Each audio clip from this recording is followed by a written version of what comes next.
Fibre to fabric. Fibre जो होता है ये एक लॉन्ग, थिन और स्ट्रैंड मटेरियल होता है जिसको हम हिंदी में रेशे भी कहते हैं, और इन रेशों से मिलकर ही जो थ्रेड बनता है, और थ्रेड से मिलकर क्या बनता है, फैब्रिक, जिसको हम की क्लोथ भी कहते हैं।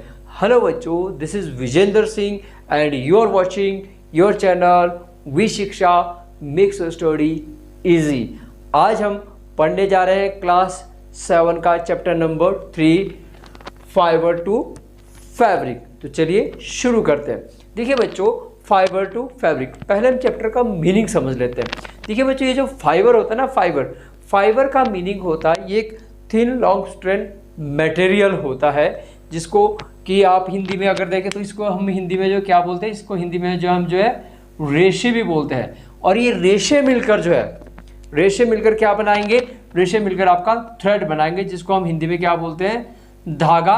और इन धागों से मिलकर जो है कपड़ा बनता है, क्लॉथ बनता है, जिसको हम जो है क्या कहते हैं, फैब्रिक। ये इस तरह का फैब्रिक है या इस तरह का फैब्रिक है।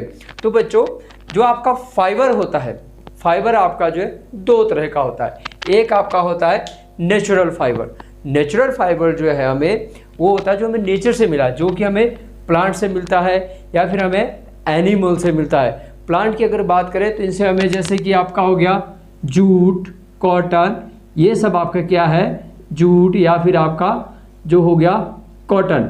ये बच्चों आपके जो है ऐसे फाइबर है जो हमें प्लांट से मिलते हैं। जबकि एनिमल फाइबर की अगर बात करते हैं तो एनिमल फाइबर होता है जो हमें एनिमल से मिलता है, जिसके अंदर आपका वूल आता है और आपका सिल्क वगैरह आता है। दूसरा जो आपका फाइबर होता है that is man made fibre. Man made fibre, हाँ, या फिर इसको हम जो है सिंथेटिक फाइबर भी बोलते हैं। क्या बोलते हैं, सिंथेटिक फाइबर। सिंथेटिक फाइबर जो कि केमिकली तैयार किया जाता है, इसलिए इसको हम जो है नेचुरल फाइबर नहीं बोलते, इसको हम क्या बोलते हैं, मैन मेड फाइबर, या फिर आप इसको कह सकते हैं सिंथेटिक फाइबर, क्योंकि ये नेचुरली केमिकल्स के द्वारा जो नेचुरली तैयार नहीं होता, ये केमिकल के द्वारा जो है तैयार किया जाता है। अब बच्चों, जो आपका नेचुरल फाइबर है, आपने देखा कि नेचुरल फाइबर दो तरह का होता है, एक हमें वो प्लांट से ऑब्टेन होता है, दूसरा हमें एनिमल से ऑब्टेन होता है। एनिमल में अगर हम वूल की बात करें तो देखो वूल हमें किससे मिलती है, जो वूल है हमें वो शिप से मिलती है, गॉट से मिलती है, याक से मिलती है, या फिर अदर एनिमल से भी जो हमें वूल मिलती है। अब बच्चों, यहाँ पर एक क्वेश्चन अराइज होता है, ये जो एनिमल है, चाहे आप शीप की बात कीजिए, गॉड कीजिए, या बाकी जो एनिमल होते हैं, इन्हें जो है मतलब ये इनको जो ये जो आपका हम पढ़ रहे हैं वूल या इनका जो शीप वगैरह होती है, इनकी जो स्किन होती है ये थिक फाइबर, जिसको जो इनके हेयर होते हैं उससे ये ढकी होती है। तो इनको ये हेयर इनके ऊपर क्यों होती है, ऐसा क्यों होता है कि इनकी बॉडी के ऊपर इतने ज़्यादा हेयर होते हैं? तो बच्चों, इसका जवाब ये है कि जो आपके हेयर होते हैं ये क्या है, ये एयर को ट्रैप करते हैं।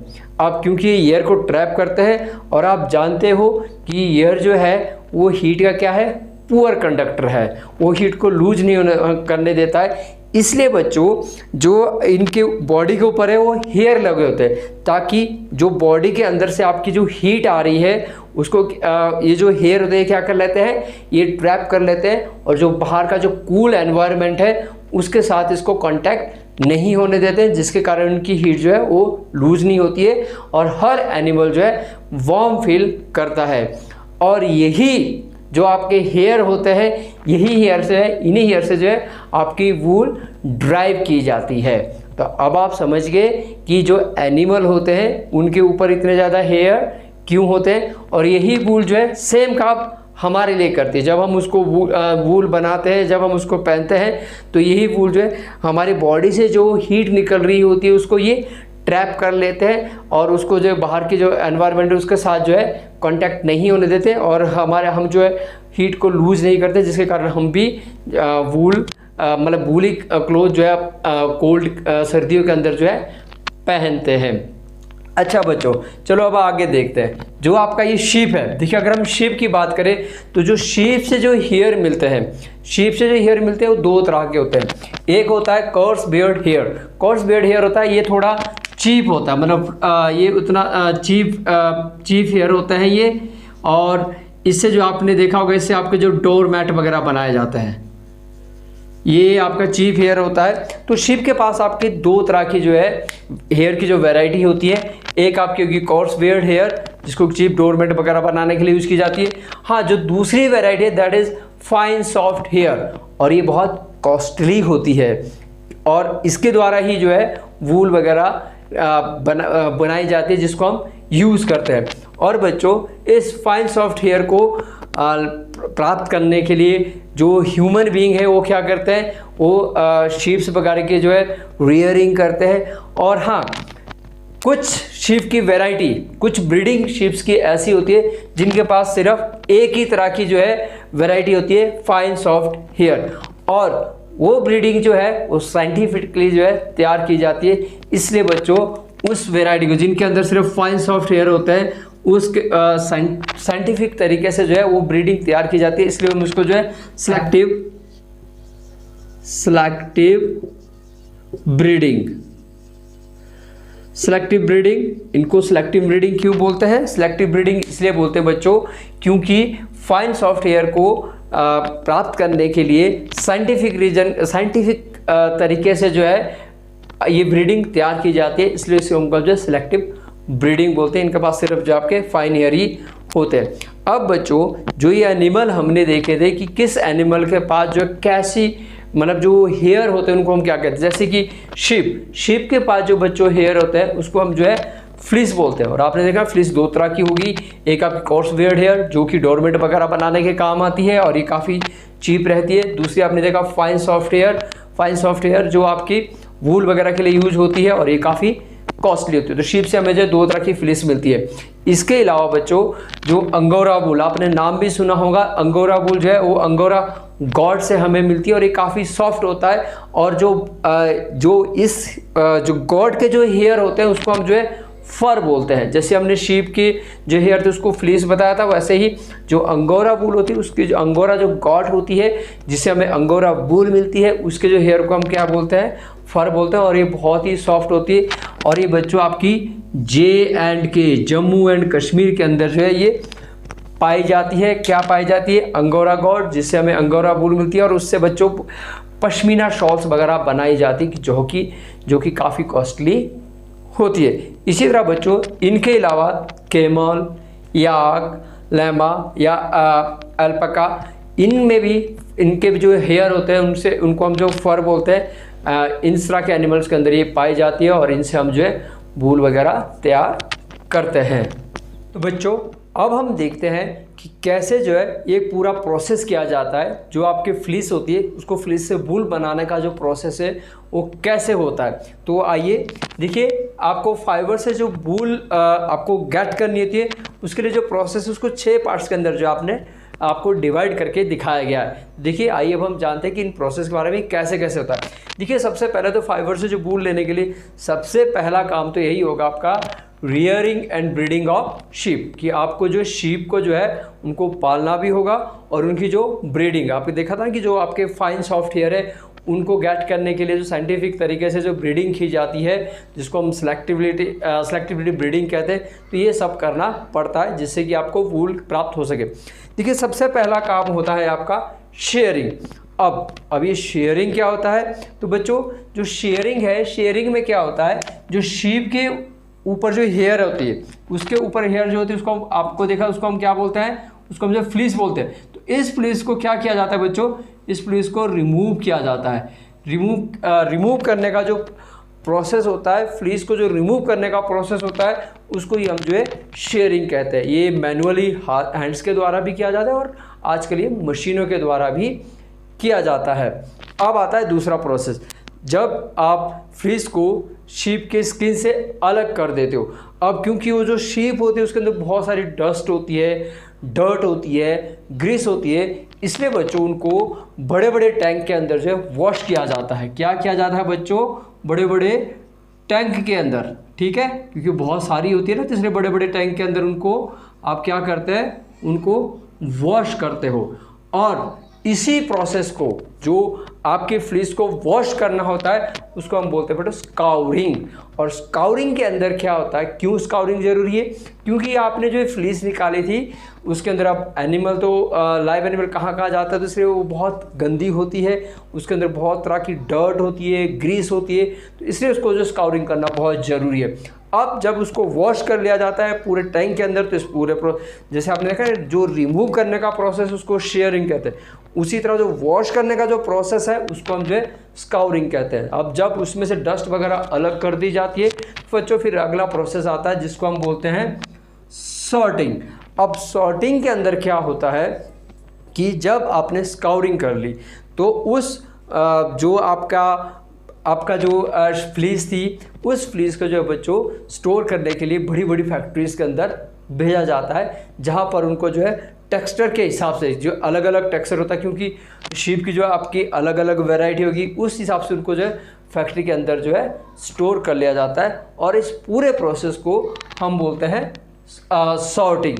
सॉर्टिंग के अंदर जो है स्टोर कर लिया जाता है। सॉर्टिंग का मतलब है उसको स्टोर करके अलग अलग टेक्सचर के अंदर जो है डिवाइड करके उसको रखा जाता है और उसको स्टोर कर लिया जाता है। अब बच्चों जो ये फ्लीस थी, जो आपने पहले शेयरिंग किया, फिर स्काउरिंग किया, फिर आपने इसको शॉर्ट की, तो आपने देखा होगा कि कुछ फ्लीस ऐसी होती है उसके अंदर जो है जो आपने देखा कि उसकी जो स्काउरिंग मतलब उसको फिर से वॉश करना था। क्यों वॉश करना होगा, क्योंकि उसके अंदर जो है फ्लफी फाइबर होते हैं जिसको हम जो बर्ड्स कहते हैं, और वो फ्लफी फाइबर जो है उसमें से पिक्ड आउट कर लिए जाते हैं, वो उस फ्लीस में से उसको निकालना पड़ेगा, नहीं तो आपकी फ्लीस की जो क्वालिटी है वो डाउन हो जाती है। तो इसलिए उसमें से ये फ्लफी फाइबर जो है ये निकाल लिए जाते हैं और दोबारा से एक बार फिर क्या करना पड़ता है, स्काउरिंग अगेन, दोबारा से इसकी जो है स्काउरिंग करनी पड़ती है और फिर उसको जो ड्राइड किया जाता है, उसको सुखा दिया जाता है। इसके बाद बच्चों नेक्स्ट स्टेप आता है 5 वाला डाइंग। डाइंग का मतलब आप समझ ही गए होंगे। डाइंग का मतलब देखो, जो जो हमें फ्लीस आपकी नेचुरल फ्लीस मिली थी वो तो ज़्यादा किस कलर की होती है, देखिए वो आपकी वाइट कलर की हो जाएगी, ब्लैक कलर की हो जाएगी, या फिर आपकी ब्राउन कलर की हो जाएगी। लेकिन आपने देखा होगा कि मार्केट के अंदर तो बहुत तरह के कलर्स होते हैं, डिफरेंट कलर्स होते हैं। वो कलर कैसे बनाया जाता है, वो डाइंग करके जो है बनाया जाता है। वो प्रोसेस होता है पूरा डाइंग करने का, जिस भी कलर में फ्लीस को कन्वर्ट करना होता है उसमें उसको डाइंग कर लिया जाता है। अब जब फ्लीस को डाइंग कर लिया जाता है तो उसके बाद आपका लास्ट प्रोसेस आता है रोलिंग इनटू यार्न। उसको बड़े बड़े यार्न्स के अंदर जो है रोल कर लिया जाता है। इस प्रोसेस में उसमें क्या किया जाता है, जो आपकी जो फ्लीस है अब उसको डाई कर चुके, जो भी आपको डिज़ायर कलर होता है वो ऐसा चाहिए होता है, तो सबसे पहले उसको स्ट्रैंडेड बनाया जाता है, उसको बिल्कुल सीधा कर लिया जाता है, आपका कॉम्बेटेड कर लिया जाता है, फिर उसको स्पिनिंग कर दिया जाता है और रोल्ड कर दिया जाता है। बड़े बड़े उसके रोल्ड बनाए जाते हैं और उसको जो है स्टोर करके रख लिया जाता है। अब जब आप ये रोलिंग करते हो यार्न के अंदर, तो जो फ्लीस की वैरायटी के हिसाब से जो बड़े बड़े फाइबर्स होते हैं, जो आपका लॉन्गर फाइबर होता है, तो लॉन्गर फाइबर से बच्चों वूल बनाई जाती है। जबकि जो आपका शॉर्टर फाइबर होता है, क्योंकि उससे वूल तो नहीं बनाई जाती है, तो शॉर्टर फाइबर से जो है क्लॉथ बनाया जाता है बाय स्पन एंड वूवन के द्वारा। तो इस तरह से बच्चों ये पूरा प्रोसेस होता है। आपको कैसे, जो आपका फाइबर टू फैब्रिक, तो फाइबर टू फैब्रिक आपका ये प्रोसेस है। आपको जो ये 6 स्टेप याद रखने होंगे। देखिए, पहला है आपका शेयरिंग, जिसमें कि फ्लीस आपकी क्या की जाती है, शीप के स्किन से रिमूव कर ली जाती है। दूसरा आपका स्काउरिंग के अंदर, क्योंकि उस जो आपकी फ्लीस थी वो डर्ट थी, उसके अंदर डर्ट थी, ग्रीस वगैरह थी, इसलिए उसको जो है बड़े बड़े टैंक के अंदर वॉश कर लिया जाता है, जिसको हम स्काउरिंग कहते हैं। स्काउरिंग के बाद उसको बच्चों स्टोर कर लिया जाता है, स्टोर करने के लिए भेज दिया जाता है।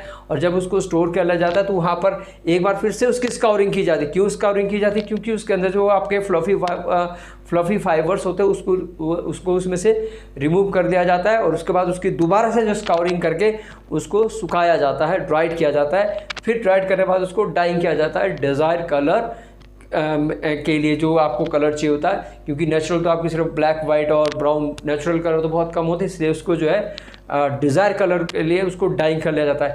डाइंग करने के बाद जो आपका लास्ट प्रोसेस है that is rolling into yarn. उसको रोल करके यार्न के अंदर उसके बड़े बड़े रोल बनाए जाते हैं। जो लॉन्गर फाइबर होता है उससे वूल बनाई जाती है और जो आपका शॉर्टर फाइबर होता है उससे आपके क्लॉथ बनाए जाते हैं। कैसे, स्पन और वूवन के द्वारा। बच्चों आपके लिए यहाँ पर एक चीज़ और जानना जरूरी है, दैट इज ऑक्यूपेशनल हैजर्ड। अभी ऑक्यूपेशनल हैजर्ड क्या होते हैं? बहुत सारे लोग जो है ऑक्यूपेशनल हैजर्ड का जो शिकार हो जाते हैं। ऑक्यूपेशनल हैजर्ड जो एक डिसीज़ होती है।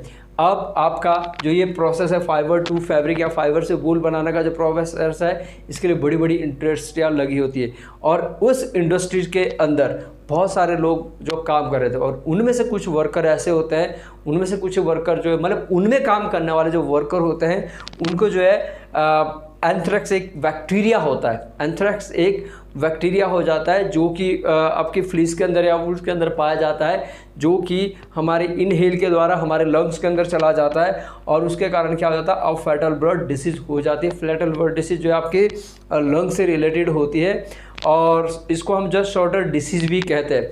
तो इस तरह बच्चों जो इस इंडस्ट्री के अंदर, जो वूल इंडस्ट्री के अंदर या फिर किसी और इंडस्ट्री के अंदर भी जो लोग काम कर रहे होते हैं और वहाँ पर जो आपका ये रिस्क रहता है, तो अब आप समझ गए होंगे कि ऑक्यूपेशनल हैजर्ड का मतलब है कि वर्कर के द्वारा जो वहाँ काम करते हैं उनके द्वारा एक रिस्क फेस किया जाता है क्योंकि उनको फैटल डिसीज हो सकती है। तो उस रिस्क को ही हम जो है ऑक्यूपेशनल हैजर्ड कहते हैं। अब बच्चों अब देखते हैं दूसरा फाइबर सिल्क। सिल्क भी एक एनिमल फाइबर है और इसका भी एक पूरा प्रोसेस है जिसको कि हम क्या कहते हैं? जिसको हम जो है सेरीकल्चर कहते हैं। अब सेरीकल्चर के अंदर क्या होता है? सेरीकल्चर के अंदर क्या होता है बच्चों? जो आपकी सिल्क मोथ होती है वो क्या करती है? वो एग ले करती है। सबसे पहले वो एग ले करेगी और वो एग जब हैच हो जाते हैं तो उससे लार्वा या कैटरपिलर बनता है। अब लार्वा कैटरपिलर बनने के बाद उससे जो है आपका प्यूपा बनता है। क्या करता है? प्यूपा से कुकून बनता है। अब जो ये प्यूपा होता है, कुकून उसके अंदर होता है और ये क्या करता है? इसके जो प्यूपा होता है यही आपका जो है क्या है? आपका एक्चुअली सिल्क फाइबर है। जो कुकून है वो आपका क्या है? आपका सिल्क फाइबर है और सिल्क फाइबर से फिर आपका सिल्क यार्न बनाया जाता है। सिल्क यार्न भी बच्चों वूल की तरह ही जो है आपका कोर्स भी होता है, फाइन होता है और शाइनी भी होता है और ये काफ़ी स्ट्रॉन्ग होता है। ये जो आपका सिल्क थ्रेड है ये इतना स्ट्रॉन्ग होता है कि अगर आप किसी मेटल की वायर बना दो, जितनी स्ट्रॉन्ग वो मेटल की वायर होती है उतना ही स्ट्रॉन्ग आपका जो ये आपका सिल्क यार्न होता है। तो ये जो पूरा प्रोसेस होता है इसको हम जो है सेरीकल्चर कहते हैं।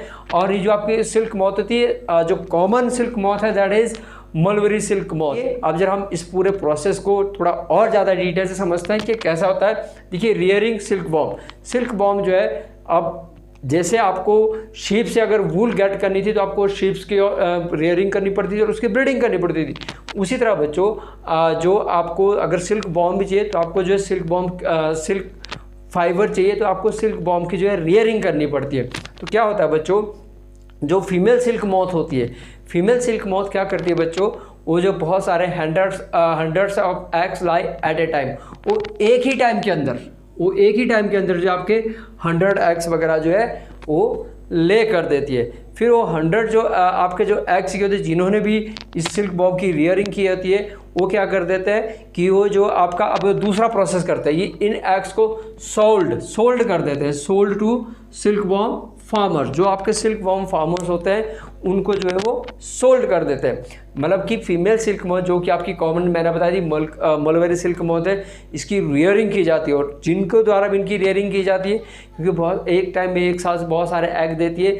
फिर वो एग को कलेक्ट कर लिया जाता है और उसको जो है एक क्लॉथ की स्ट्रिप के द्वारा जो है आपके जो आपका सिल्क बॉम या जो आपके फार्मर होते हैं, सिल्क बॉम फार्मर होते हैं, उनको सोल्ड आउट किया जाता है। अब अगला प्रोसेस उसके बाद क्या होता है? उसके बाद ये जो आपके सिल्क बॉम फार्मर्स होते हैं ये क्या करते हैं? ये फार्मर हैच्ड एग, ये एग को हैच करते हैं जिसके लिए आपका लार्वा और कैटरपिलर बनता है। लेकिन ये जो फार्मर होते हैं ये आपके ये जो अपने एग होते हैं इसको कहाँ पर रखते हैं? मलबरी ट्री की लीव्स के ऊपर रखते हैं जहाँ पर ये एग जो हैच होके लार्वा या कैटरपिलर बनते हैं। फिर क्या होता है? ये जो लार्वा और जो कैटरपिलर है क्योंकि मलबरी ट्री के ऊपर रखा था तो ये क्या करता है बच्चों?